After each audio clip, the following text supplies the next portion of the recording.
Subhanallah, ọ̀pọ̀lọpọ̀ àwọn èèyàn ló táàgì mi lórí fídíò tó wà lókè yìí, àmọ́ kí n tó wá wí nǹkan kan lé lórí mo fẹ́ kí gbogbo àjọ wò ná. Saudi Arabia, how we doing tonight?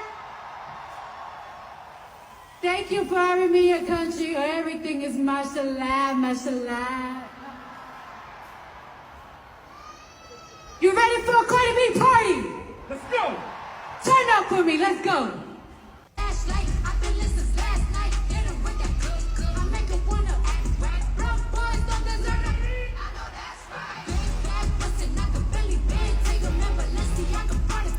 Ẹ ti rí fídíò yẹn àbí? Subhanallah, fún ọ̀pọ̀lọpọ̀ ẹ̀yin tẹ́ ẹ̀ mẹ́ nìyẹn, Cardi B náà ń pè é.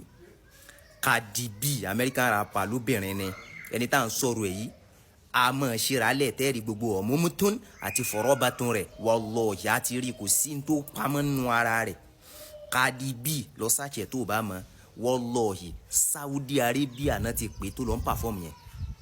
Cardi B tí mọ̀ sí gbogbo ọ̀mọ́mọ́tún àti fọ̀rọ̀bàtún rẹ̀ lẹ́ni lọ pàfọ́ọ̀mù ní Saudi Arabia nílùú ẹ̀sìn. Ẹ gbọ́ àwọn Saudi pé Cardi B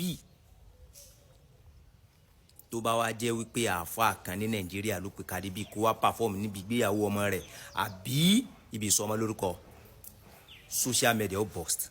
Àwọn afọwọ́ jáde subhanallah, ẹ wo àáfàá yìí bíríà nìkan tẹ́ ń ṣe yìí kíníkàníkà wọn ní jíká gbádùn.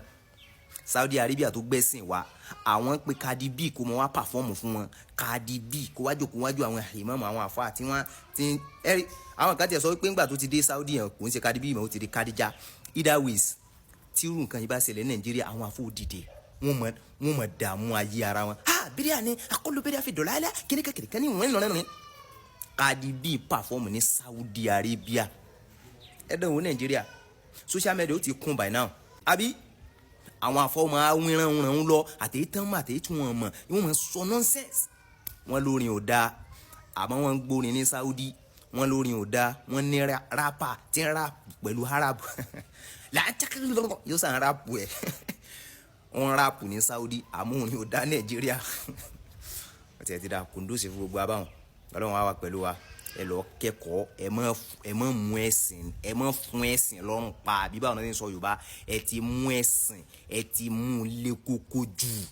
àwọn tó gbẹ́sìn wa gan mú lé tó bá yà yí wọn ò lé tó bá yìí subhanallah. Nàìjíríà náà ní jàgídíjàgan àfa pọ̀ sí jù ẹ lè rí kan ní Saudi torí everybody mind their business. Sí Saudi tí wọ́n ti ń ṣe Halloween ẹ wá Halloween Nàìjíríà. Saudi Arabia last year tó kọjá yìí wọ́n ní Saudi prince ló host yẹ Halloween. ẹ wá dán wò Nàìjíríà àwọn afọ ní shirk ni kó dá nínú Islam gbà wọn lọ wá àwọn ẹsẹ̀ kan wá nu Quran wọn ń sábà lo Quran hadith náà ni àwọn hadith tí ò lálàáfíà àwọn subhanallah. Ẹ stop gbogbo nǹkan yẹn. Ẹ ń fi ayé ní ọ̀pọ̀lọpọ̀ àwọn èèyàn tó fẹ́ gba Islam ẹ ń fi ayé ní wọn lára. Ẹ jẹ́ mọ̀ èyí tán fẹ́ ṣe bóyá Islam lọ́nà ni àbí ẹ̀ ń sọ̀nà. Wọ́n á mú ẹ̀sìn lé kókó ẹ wá wá ayé mọ́ ya iná ló ń lọ. Ọlọ́run akọyin máa ṣe o ẹ kẹ́kọ̀ọ́ o Islam kò lè bẹ́ẹ̀ ṣe mú yìí o subhana rabbik.